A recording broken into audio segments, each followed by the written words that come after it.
Hey folks, how you doing? Ron Raymond here from the Raymond Report, along with the Big Ragu from Big Ragu Sports for a Friday, a DFS Friday. It is Friday, November 27th, and as you can see, the Big Ragu is enjoying a little bit of happy hour at La Strada there right now on Bank Street. How you doing, Ragu? What up, Ronnie? How you doing today, pal? Right, you know what? Another day, another dollar, and things are great. And how you doing? I'm doing good, man. It's Friday afternoon.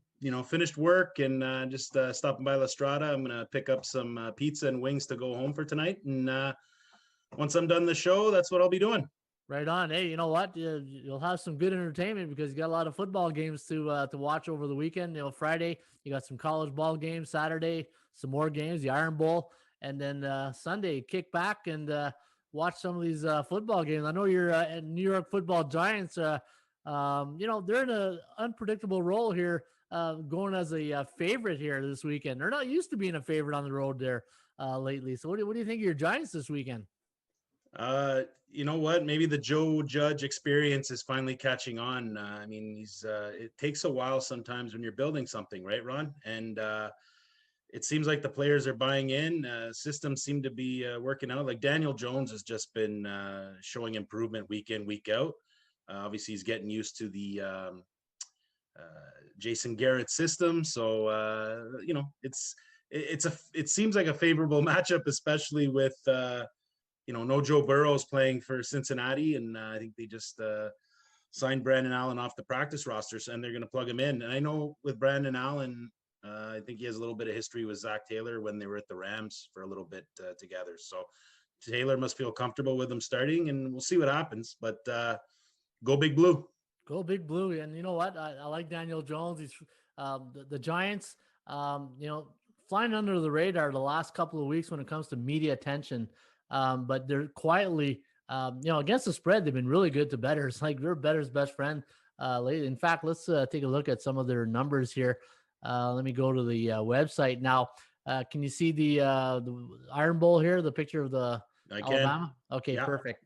So, folks, if you are new to the Rain Report, this is the DFS show with the Big Ragu, Christian Alley. And what we do in this edition of the show, we talk about some of the sleepers, the core picks for this weekend. We mix in a bit of sports handicapping. And again, we talked about those your football Giants. In fact, let's go look at the New York Football Giants against the Bengals this weekend. We'll take a little quick peekaboo here. And the forecast does like the G-Man here, 22-16 over under at 38.7. Now, I said quietly flying under the radar. They are 3-2 straight up, but look at this. 4-1 against the number. And if you look at it on the season, Chris, Big Blue, 7-3 against the point spread in the last 10 games so far this season. Man, look at the 5-0 against the road. In fact, the Giants have been one of the best teams the last 3 years as an underdog. Unfortunately, they're favored this weekend against the spread on the road. But man, I'm a little bit mixed this weekend on the Giants from a sports betting point of view. I know this is a DFS show, but we always mix it in. I just don't know how they're going to handle that pressure of being a favorite on the road against the Bengals. And after Washington yesterday beat the Cowboys, and before the injury to Burrows last weekend, Cincinnati's defense was hanging with Washington, even though Washington's not known for a big offensive team. They're more known for their, top 10 defense. Man, I think the G-Men are going to be in tough on Sunday against the Bengals. I mean, it could be. I mean, you talk about, if they're used to being, road favorites like that, a guy like Joe Judge, I think he's going to be able to keep their minds, you keep them level-headed. You know what I mean? So, yeah. Like I said, it's again, when we get these quarterback change-ups, there's a bit of a nervous factor because you don't know what's going to happen. He could, everyone walks into these games, third string quarterback or second string quarterback. That, that's not always the case. Sometimes they go off, right? So, I mean, look at Taysom Hill last week. Yeah, exactly. And that's just it. And, one thing I always do in the NFL is respect the league because these are professional football players at every position. You got to respect the athletes, the league, because they can just to make the team is hard enough, and they're playing professional football at this high level. But look at this, Chris. The last 5 years. Let me go back 3 years. Let's go back 3 years. We'll try to keep it in a smaller cycle here. The New York Giants only been a favorite 3 times the last 3 years on the road. The last time they were a road favorite was last year against Washington. Actually, it was 2 games against Washington, one against the Jets. Talk about a couple of teams that really bottom dwellers the last couple of years. But they're 2-1 straight up and against the number as a way favorite the last 3 years. But the over is 3-0. And if we tighten that up to say, let's go last 5 years. A little bit more occurrences. 5-2 straight up, 4-2-1 against the number. So could be an interesting matchup this weekend for your Big Blue. All right, buddy. Let's talk about the couple of core matches that we're going to for DFS this weekend. I know we're going to talk about the Chargers against my Buffalo Bills, Las Vegas, Atlanta, and KC Tampa Bay. Looking at this Chargers game this morning, me and Ross Benjamin broke down this game on our handicapping show, and the Bills are going to be in tough this weekend. This Charger team, I don't think they've lost by more than 7 points all year. If you look at some of let's take a look at their record on the season. It's all been 7 points or less. 34-28. Actually, this one here, an 8-point loss, loss to the Dolphins in week 10. And then you got 31-26, 31-30, 29. Actually, there's been a couple of numbers, maybe on the road. I don't know. 39-29, 30-27, 38-31, all, within range. So I think this weekend, Buffalo's going to be in tough, coming off that disappointing loss to the Chargers. From a DFS point of view, an angle, what are you looking at this game for some of your core players to put on your roster? Again, this is one of those games, Ron, that with so much talent on both sides of the ball and such explosive offenses with two young quarterbacks that, you'd think they've been in the league 10 years already. It's one of those games that I'd like to stack both ways, in the sense where, what you're going to get with Josh Allen. I mean, he does it through the air and with his feet. And granted, John Brown is out this week. But they got Gabriel Davis, who's done well in filling in for him when he hasn't played. So, that's I would say, like, Gabriel Davis could be a definite meatball pick for this game. Because we all know the usual suspects are, Stephon Diggs, Cole Beasley. They've sprinkled in their tight ends a little bit between Knox and Croft. And then coming back the other way with the Chargers, I really, Justin Herbert. I mean, you can't say anything bad about the kid. He's done outstanding this year. And then this is, his main target with Keenan Allen. He tends to target him frequently. But he still has other options as well, as Hunter Henry, his tight end. He's been feeding him a little bit more the last few weeks. And you got, don't forget, Mike Williams. Tends to be sometimes his go-to guy on the road games. So, quite a few options on both sides of the ball, and a lot of potential to game stack with these two clubs. Yeah, I agree. I think Mike Williams at 5,000 is pretty good value on a game where the total's 52.5. And if you recall yesterday, or was the day before we did our show, any total that is between 51. Actually, let me go get it right now.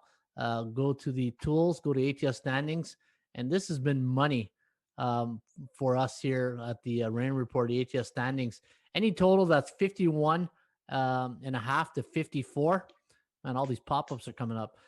51 and a half to 54. Look at this, 15-5 to the over, and the road teams are 15-5-1 against the spread. But this over here, 71% of the games have gone over when the total's between 51 and a half to 54. I'm expecting a shootout here. You got two quarterbacks who can sling it. I think Josh Allen is starting to get really comfortable in that offense. You saw it against that Arizona game. I know he's the captain right now. He's the Dan Marino of our of young time for fourth quarter comeback. But Kyler Murray, man, you got to give him the tip of your hat to him on that throw that he made. But before that, man, it was really nice to see Buffalo engineer that comeback.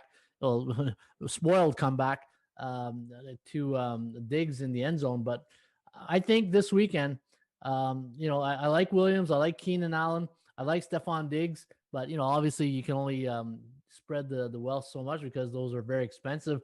Any running backs you like in this game between Buffalo and the Chargers? One that I've been really, and I'm sure everyone's been following, is the Bills running back. Sorry, Zach Moss, Zach Moss, and yeah. he seems to be coming around, taking a couple of carries away from Singletary, Yeah. where you're almost seeing, Zach Moss, that thunder and lightning kind of pairing, right? Where Right. Moss will be that guy inside the 5, pound the ball, and Singletary will be more for passing situations. But he's done well the last few weeks. I mean, with the exception at Arizona, they ended up in the shootout more than anything. So they didn't really require his services so much, with 7 carries for 20 yards and only 2.7 DraftKings points. But before that, at home to Seattle, he had 12 points. He got a touchdown that game, low yardage, but touchdowns are 6 points. So anything helps. The week before that against New England, 20 points. And his salary's been, in that 4,000 range. So, it's a pretty good value play, I think, against this Charger defense. Yeah, Charger defense. Speaking of their defense, looking at the ranked 24th in the league. Some of the games we're going to be talking about here, looking at their defense, like Chargers ranked 24th. Buffalo, looking at their defense, they're ranked 20th. And this is points against per game, giving up 26.5, and the Chargers giving up 27.3. So bookmakers are all over that total. And I for some reason, this number's in my head, 26, 23 for some reason. But I don't know. I think it has the potential. And we talked about this morning. It's just when the whole public knows both that it could be a real big shootout. Normally, you want to go the contrarian way and play the under from a sports betting point of view. But just knowing that there's so much offensive potential talent on the field here this Sunday in Orchard Park. And I think the weather is going to be cooperating. I think the weather is not going to be that bad in the 50s, which is good for the clear. Yes, and that's pretty good for this time of year in Buffalo. If you were to play this game, and like say, if you were to use 2 core guys, would you include a Bills and a Charger, or would you go strictly double team on say 2 Bills and 2 Chargers? You know what? I like I said, a game stack. It's even safe to play. 1-1. If you were to go Keenan Allen and say Josh Allen versus Josh Allen, right? And that opens up your other 7 spots for you to fill in with anything else, any other options you want from other games. You're good either way with either quarterback, because you look at guys like with Josh Allen, his numbers, he's had about 5 games in the 30+ club. We're going into week 12, but he's been good. He's been a great pick. He is 7,600 this week. I believe he's second on the list in quarterbacks, or third after Murray and Mahomes. Yeah. But that's money well spent. Then you got on the other side, you got Justin Herbert at 7,200. And Justin Herbert, we've all seen what he's done. Again, same, pretty similar to Josh Allen. So, you got a $400 difference between the two, and I don't think you lose with either or. No, I think you're right. You got 2 young quarterbacks who can throw it deep. Herbert's got they both got weapons. They got Diggs on one side. You got Keenan Allen. For me, if you have to find a way to get Keenan Allen on your roster this week, and I think especially with both these offense ranked in the higher 20s, right? You got 20th for Buffalo, and you got 24th for the Chargers. Yeah, I'm leaning. It really kills me to do this, but I'm leaning more towards Herbert, and I think the combo duo of Herbert and Keenan Allen. And I look at the Allen and Diggs. I don't know. I just feel that Herbert and Keenan Allen can maybe potentially cause more damage, but and maybe that's because I'm leaning towards the Charger on the point spread of view, right? And that's the one thing I'm conflicted when you're doing DFS and sports handicapping. You're always thinking from a handicapping point of view, and you got to take in consideration the numbers from the bookmakers, the situational handicapping in the game, the numbers. So that's where I'm leaning this weekend. But who are you liking? You said you like. I like the Bills this week. I've kind of been a fan, and being a Giants fan, and we're not so far apart. But Ron, I could see it in your face. It's killing you. Yeah, it's just killing you, eh, bud? Yeah, it's I have to go the other way. I don't know. I bet my wallet, not my heart. You know, I hear you. I hear you. yeah. So, but yeah, no, it's but we got some sleepers we're going to talk about in a few minutes. So I'm going to give some love right back to the Bills here in a few minutes. Let's take a look at another game here we talked about. We're going to go with Las Vegas against the Atlanta Falcons. Now, where's this lineup right here? Now, the line on this game, it's been playing around. It's -3 for the Raiders, and it's 53.5. We got the forecast of the ATS stats liking the Raiders here, 28-18. But looking at this lineup for both of these teams, I'm just going to bring it up right now. You got Derek Carr, who's having a really good year, $5,700, and you got Matt Ryan.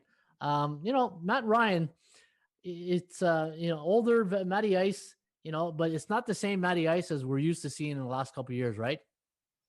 True. Still, he's had some good outings this year. He's had about, I think, about maybe 4 or 5 25 plus kind of games. It's a Dirk Cutter offense, right? It's I don't want to say vanilla, but I mean, it's pretty predictable as far as, based on even the talent they have. The one concern I have, and I haven't gotten an updated injury report, is on Julio Jones and Ridley. I know they were limited this week at practice. I think Ridley with the mid ankle sprain, and Julio Jones was a hamstring. Okay. So I don't know if they're just playing it safe with them and just saving them for the kickoff at 1. But I really like this game for a reason where Matt Ryan, even at 5,900, to me is a steal, because even if those two guys don't play, you got Zacchaeus, Blake, Gage. They find a way to put the ball in the end zone. Yeah. I'm loving Matt Ryan just on the price point at 5,900, because you know what you're going to get, and I think it's a great deal.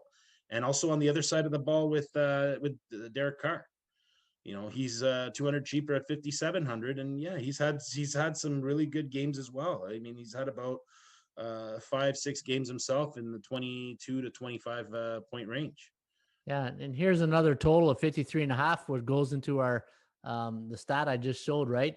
Of any total 51.5 to 54, 15-5 to the over, and we got a total of 53.5. And you got the number 26 ranked defense in the Raiders and number 25th ranked defense in the Falcons. Both are really struggling on defense. But one thing we know with the Raiders, they can put some points on the board. They're a top 10 offense, and Atlanta is just, they're inconsistent. Let's just look at some of the games that they've played this year. Scoring 9 points last week versus division rivals, the Saints. And then the week before, they have 34 and 25 against the Broncos and Panthers, right? Put 40 against the Vikings. It's just so inconsistent. And, what goes up must come down. And maybe this is going to be an up week here this week for the Falcons. One guy I love here, and he'll be on one of my tickets this week, is Nelson Aguilar. Couldn't catch a cold in Philly, but he's catching everything in Las Vegas, man. He's, talk about a bounce back career, right? Well, and we talked about this, I believe it was last week, Ronnie. Aguilar, even when he was in Philly, every couple of weeks he'd have that breakout game because they had him in the slot. And Wentz, Foles, when they were there, they tended to look at guys like into the slot, like Aguilar, their tight ends, Ertz and Goddard. But here's the difference. Now they got Aguilar, I believe it's weak side on the weak side 1. So he's a lot better out there. Okay. He's breaking out. So yeah, I love that pick, Ron. I think that's definitely a guy you want to plug into your lineup.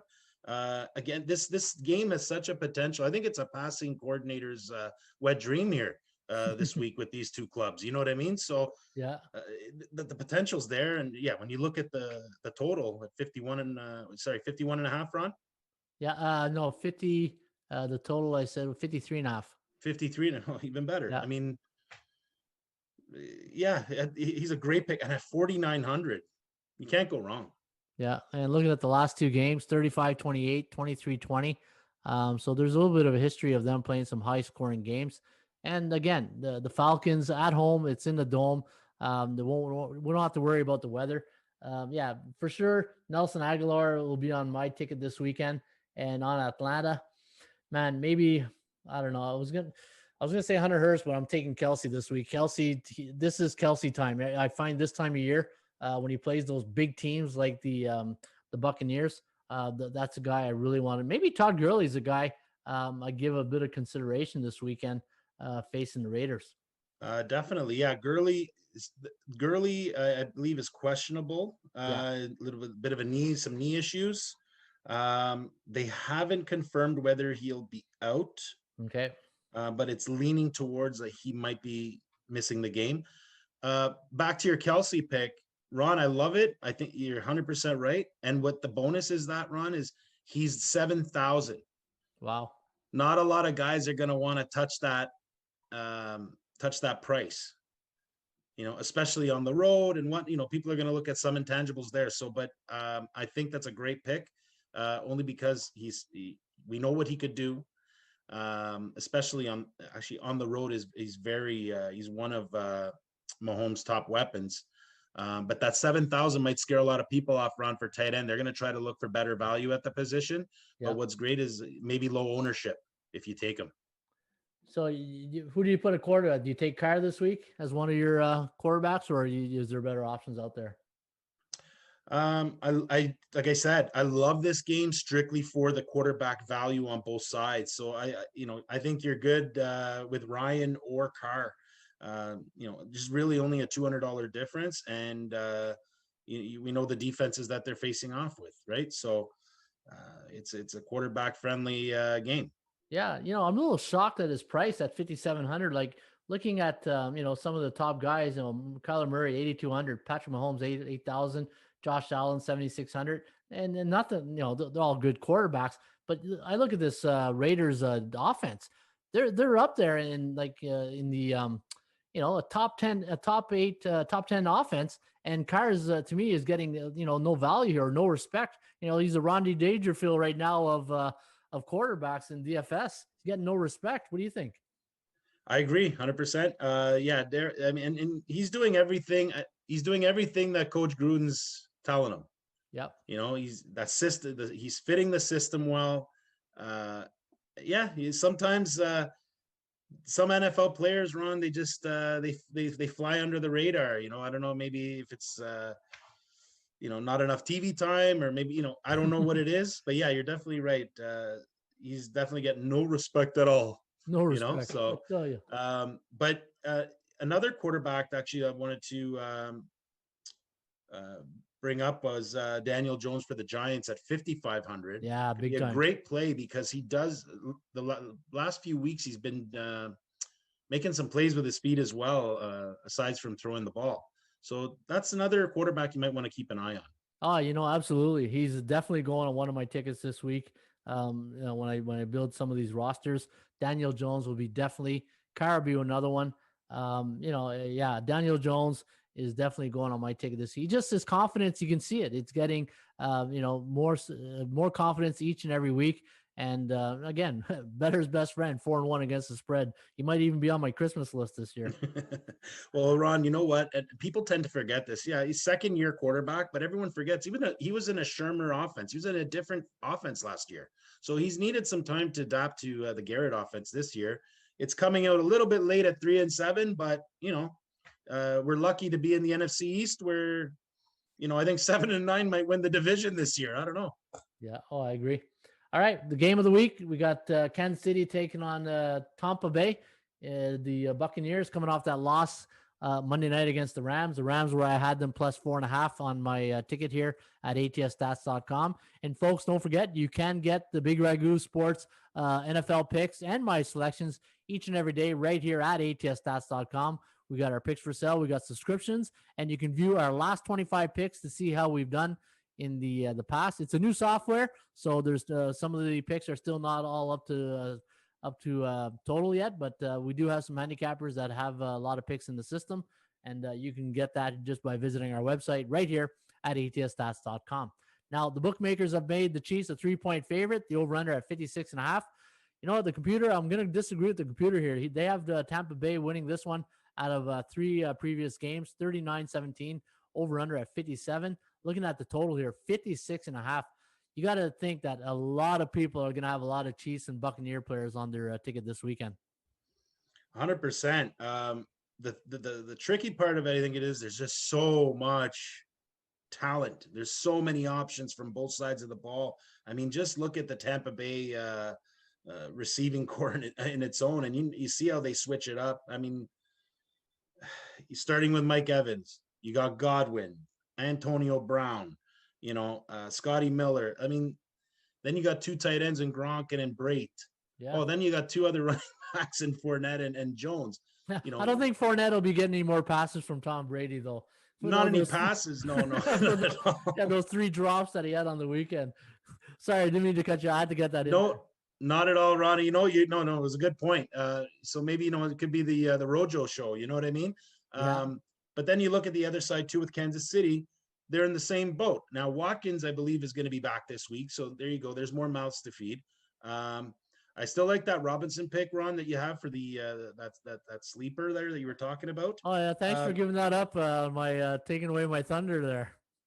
Oh, I'm sorry. I thought you brought it up earlier in the show. No, it's okay. All right. Sorry, my apologies, everyone. But they have quite a few options as well. Hardman, Watkins, Hill, Kelsey. Even 2 running backs with Bell and Allaire. So it's gonna be you got to find the right combo for this game because anybody could get the ball. Speaking of Le'Veon Bell, well, when is he gonna have his breakout week? Like when I don't. Anytime you join a team halfway through a season and you let's be honest, he's been a disgruntled player the last couple of years. He's not happy in Pittsburgh. He goes to the Jets. He's not happy. He comes to KC. He's not getting a lot of playing time. I just don't know if I want to risk putting him on a ticket, just knowing that if he's going to get us any points or not. Well, the thing is, I think Ron with Le'Veon Bell, and maybe he's going to just keep his lips shut because he has a chance to get a Super Bowl ring with this club. But I think Andy Reid, like he has these kind of 1-2 punch running backs, but these kind of bigger backs tend to not fall to the wayside, but they are what they are. It's a change of pace. And those change of pace guys, on a good day will get 7 to 10 carries, right? Now, whether, he's definitely a great option inside the 5 to pound it in. But, we know those kind of Andy Reid offenses when he was in Philadelphia and now in Kansas City, everything's around the quarterback. It's like West Coast offense, right, Ron? So, short passing game and open it up for a deep ball. So with Bell, if you're looking to save money, it's not bad. I mean, at 4,500, if he gets you, 12 points because he scored a touchdown, maybe got a couple of catches out of the backfield, I think you're well ahead on at least getting that value for the 4,500. Yeah, from a handicapping point of view, I'm taking like Kansas City. To me looks like the play in this game here. And looking at last year, I think it was last year when Kansas City went there. I think it was the playoffs or week 16, or I'll have to check it out. Last season, and they finally got that win in New England when Tom Brady was there with Belichick. That was a big win for Mahomes, and I think because he was able to go to New England, get that win. And now Tom Brady is going to face Brady again. I really love Mahomes over Brady in this matchup here. Yeah, I mean, definitely that's the one I'm going to have my popcorn ready. Is this game? It's just, it's definitely game of the week. As far as quarterbacks go, I don't know, man. Like I sit there and I look at I'm sorry, I'm just going to make a point. Steve Spagnuolo is the DC for Kansas City. Yeah. And he's tended to give Tom Brady migraines, especially when he was with my Giants back in the day, during especially those Super Bowl years for us, those glory years. But, I don't know. I like Mahomes. I'll pick Mahomes over Brady, only because I think I have a feeling that Spagnuolo is he knows Brady. Exactly. And I think Brady struggles against the alpha type teams, like 3 interceptions against New Orleans, 2 last week against the Rams. Well, he's expected to beat Carolina. He's expected to beat New York, and those type of teams. I think, he's starting to look like Tom Brady that finished poorly at the end of the year last year. And you can see it. He's not 100% comfortable in this system yet, and it takes time. Like he's joined a new coaching staff. He's been with McDaniels for so long.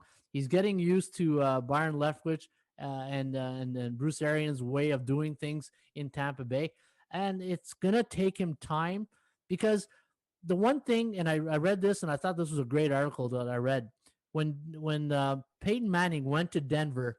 He was able to have a lot of input into that offense and use his comfortable plays.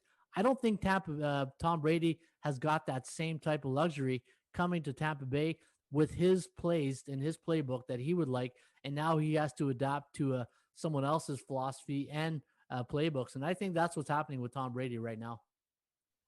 Well, yeah, you're right. And don't forget last year too. I mean, they ran the ball a lot in New England because he just didn't have the passing game just wasn't where it used to be. So maybe this is just kind of shock to the system, right? That he's like throwing the ball so much as he is this year. But I got some stats on him versus the Chiefs in regular season in 9 meetings.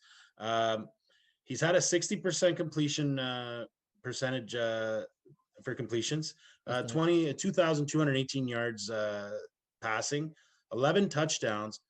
In 9 meetings, though, 8 interceptions, which I find a little bit high for him. Yeah. So this could be a tough matchup for Tom Brady this week. Yeah, no, I agree. And you can just see when he's getting the happy feet in the pocket and he looks to check down or use more of his time. I love Braid. I think Braid at 3,200, I think it was. We're getting this weekend. 3,200 for the tight end Braid. Obviously, Gronk's his guy, but I think there's a lot of good value in Braid this weekend. For Kansas City, yeah, Mahomes is going to get his points. I love Kelsey here. He's going to be on my tight end this week.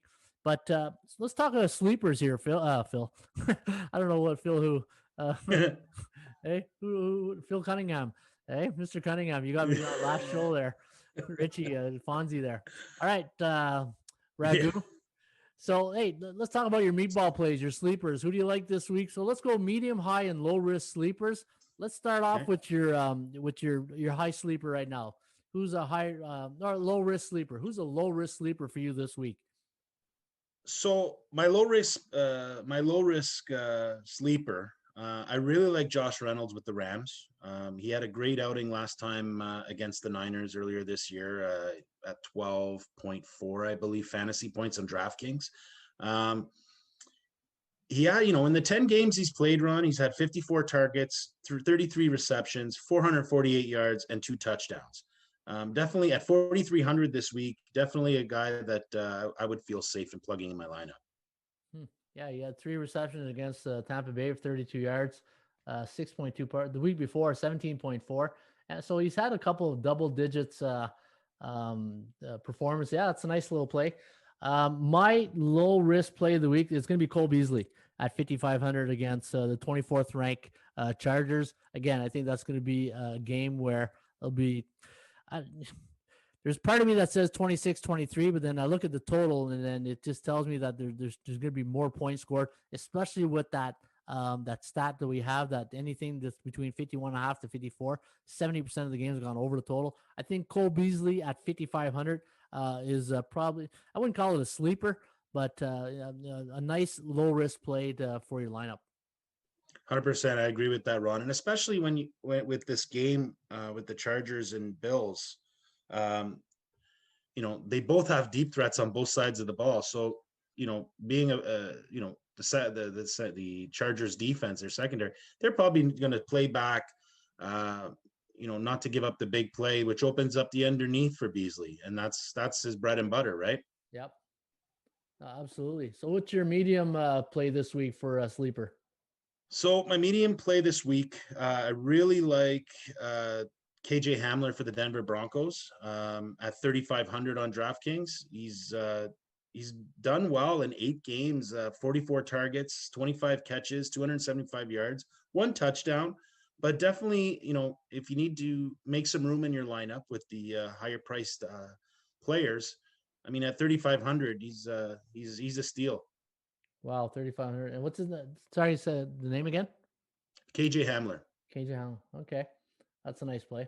I'm gonna go with Wayne Gallman of the New York Football Giants. Your New York Football Giants, getting $5,000. It's again, I wouldn't call him a sleeper, maybe a halfway sleeper, medium risk. You look at some of the top prices. Dalvin Cook 9,500, and he's in the middle there at 500. So I'm comfortable with putting him in at 5,000 against the Bengals this weekend.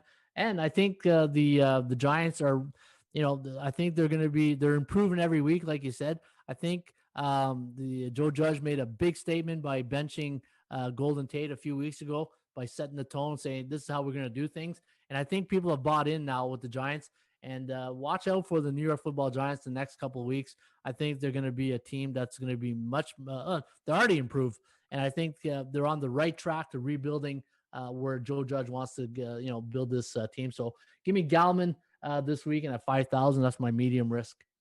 I love that play, Ron. And even as a Giants fan, a few weeks back, I said, where the hell did Wayne Gallman come from? You know what I mean? Because exactly. When we drafted him, I think the intention was for him to be that receiving kind of running back out of the backfield, right? So the way he's been playing, he's filled in great for that spot, especially after we lost Barkley and Freeman, and he's doing well. I think at 5,000, Ron, that's a really good play, and it still leaves you a lot of room to go after those higher end players. If you wanted to plug in, the higher end receivers, or makes room for, if you want Dalvin Cook, you pair him with Dalvin Cook. I think that's a great play. Well, I don't know if I'll go Dalvin there. I'm still pissed off at the Vikings right now from last week. Against the Cowboys. They're still in my doghouse type thing. Now you're high sleeper. You're a high risk sleeper play of the week. Who do you like this week as a high sleeper pick? I'm sure a lot of people are going to laugh at me on this pick, and because he just keeps dropping, but his numbers aren't bad. Is T.Y. Hilton with the Colts, and the reason why I'm liking him, not only he's 3,900. Pascal's still unsure if I think he's going to play, still questionable. I didn't get the final injury report on him. But he's got to score a touchdown at some point this year. Yeah. Something's got to give, you know what I mean? And 3,900, I like the price. He's in his 9 games, he's received 50 targets, 29 catches, 327 yards. Unfortunately, no touchdowns yet. So I'm kind of just leaning there as my high risk pick in hopes that he at least gets into the end zone once this year. Yeah. I'm going to go with Demarcus Robinson of Kansas City, getting him at 3,700. And I think looking at his last couple of games, he caught six balls last week against Las Vegas for 44 yards. Only got 2 touchdowns this year. But I think what you're going to see now, Sammy Watkins, I don't know if he's. Did you say that he looks like he might be back this week? Yeah, I didn't see an injury designation on him, so it looks like he's back. Yeah, so if he does come back, that's even better, because when Tyreek Hill's on the field, obviously he's going to get a lot of double team attention. And Demarcus Robinson at 3,700 might be a good option for Patrick Mahomes to get if he gets a one-on-one. Obviously, Sammy Watkins, if he plays, it might take a bit away at playing time from Demarcus. But the one thing with Sammy Watkins, he can't stay healthy, and we know that from Buffalo. So yeah, give me Demarcus Robinson at 3,700. I think that's a nice deal. And I always like to go with these these prices on good teams. Like players that play on really good teams. And you got a great quarterback in Mahomes who can get on the ball. And he's on his way. Like his numbers are starting to go up when you look at his catch production, right?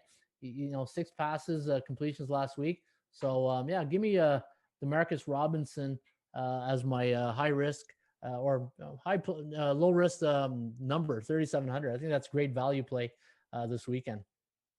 Ronnie, and you're right. Like, this is the thing. He's 3,700. Yeah, okay. They're feeding a lot of different receivers there, but at 3,700, and we've talked about this before, all you need from him is that one touchdown at 30 to 50 yards. Maybe a couple of catches, even low yardage. You've earned your value of that 3,700.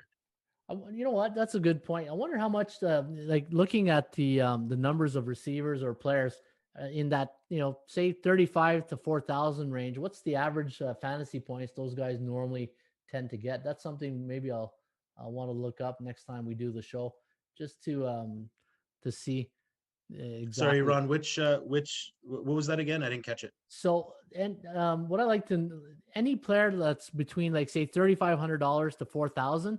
What's the average fantasy points that they tend to get? I wonder if there's a site where you can do a bit of homework on that point. Actually, if I go to DFS, DraftKings, and I look at some of the running back, let me look at the receivers between that range to see if I can see their fantasy point production.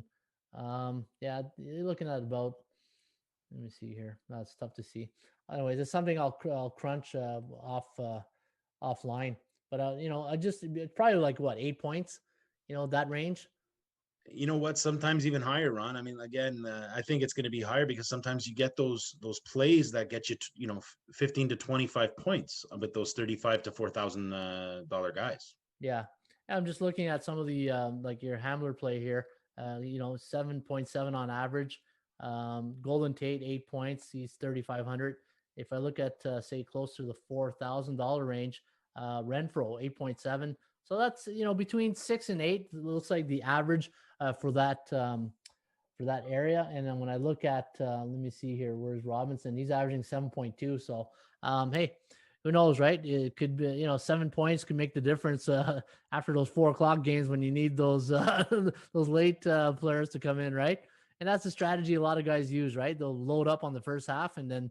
But you always got to be where it's like the NBA, those West Coast games, right? Those Golden State late games where they kill you in the last minute. It's the 1 a.m. if you're an East Coast guy looking at the scores. Oh, absolutely, man. I mean, yeah, it's great to load up on those 1:00 games and see yourself, in the in the top 10, so early. And then, but it kills you even more when you're sliding down that hill. Okay, yeah. By 7:00 because you do get those. Those afternoon games, if you can at least maybe get 2 to 3 players, out of the 3-game slates in the afternoon, it could help you at least keep your head above water, or, maybe possibly finishing up on top. All right. Hey, good show, Raghu. The Big Raghu from Big Raghu Sports, which you can get his plays right here at atsstats.com. What do you got going this weekend? You got some NFL plays you got up?